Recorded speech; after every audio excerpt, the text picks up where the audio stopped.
Welcome to Taking Stock. I'm Amanda Lang. Coming up, the Prime Minister's out making trade deals. Are Canadian businesses ready? And is Canada really poorer than Alabama? We'll debate. Plus, property rights in an age of reconciliation. That's all ahead. First, for the week that was in business, it's time for the briefs. Markets were rattled by the increasing hostilities in the Middle East, with the threat of inflation as the newest worry for investors. For many investors, the chaos may have been an opportunity to take profit after solid increases in equities in 2025. So far, 2026 has been one of lackluster returns across major stock markets, even before the turmoil of war. Oil prices did surge as a bottleneck in the Strait of Hormuz kept supply in check. Still, prices moderated thanks to strong supply elsewhere. Oil stocks and defense companies did better than the overall market, seen as they are as beneficiaries of a prolonged conflict. But the inflationary impact of higher oil could weigh on stocks overall and could definitely keep central banks, including Canada's, on the sideline rather than moving to cut rates. Prime Minister Carney signed a series of trade agreements with India that included a $2.6 billion supply agreement with Saskatchewan's Cameco to supply uranium to India's nuclear energy sector. The visit was seen as a broad reset of relations between India and Canada, with a goal of negotiating a broader trade agreement. A major mining conference in Toronto was the backdrop for new project funding announcements in the sector from the federal government, and the Ontario government stepped up its work on road access to Ontario's Ring of Fire. The total investment by Ottawa is $12 billion across 30 new partnerships in 10 countries. Iconic Canadian retailer Roots has launched a corporate review that could wind up in the sale of the firm. The brand went public in 2017 but struggled to find traction in the U.S. market. Mid-market brands like Roots continue to struggle in an atmosphere of consumer restraint. And those are your business briefs. With the Prime Minister out deal-making, are Canadian businesses ready to take advantage? Stuart Bergman is Chief Economist of Export Development Canada. Thanks for being with us, Stuart. My pleasure. Thanks for having me again, Amanda. And it's good timing to talk. You've got your updated trade confidence index out. So let's start with how businesses are feeling about trade right now. Sure. Well, look, what we found is our index was up. It was up 4 points. But, in terms of just a little bit of context, it was up after its lowest score or rather its fourth lowest score in history. So it's up, but it's up from a fairly low base. And, it's still well below the historical average of 72.4 points. So, while to us the increase does suggest some early signs of recovery, it's clear that exporters are very much bracing for ongoing volatility.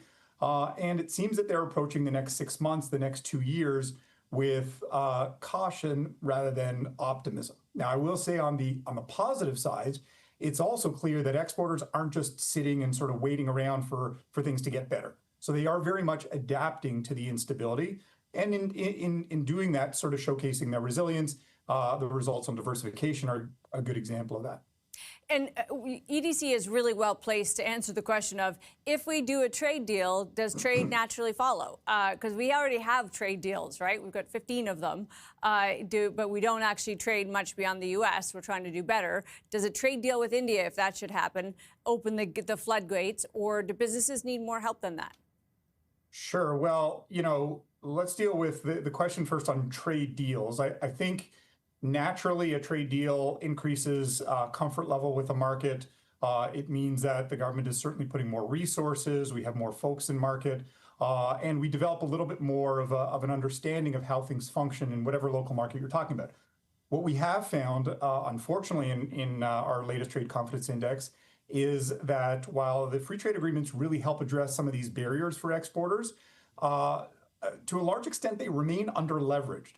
And so 29% of eligible exporters who responded to the survey actually reported that they're not leveraging FTAs. So they would be exporters that are eligible to use FTAs in their particular markets aren't actually leveraging them, despite the fact that almost 70% of respondents actually say that the FTAs influence where they do business, but they're still not actually leveraging them to the full extent. And so, there's lots of talk these days about trade-enabling infrastructure. I would sort of look at this as part of that infrastructure, right? This is sort of the policy infrastructure, and we'd love to see exporters take more advantage. We're doing what we can to increase awareness around many of these free trade agreements. We've got, free trade agreements that cover exporter access with over 51 countries. That includes CUSMA, CETA, CPTPP, and a number of others.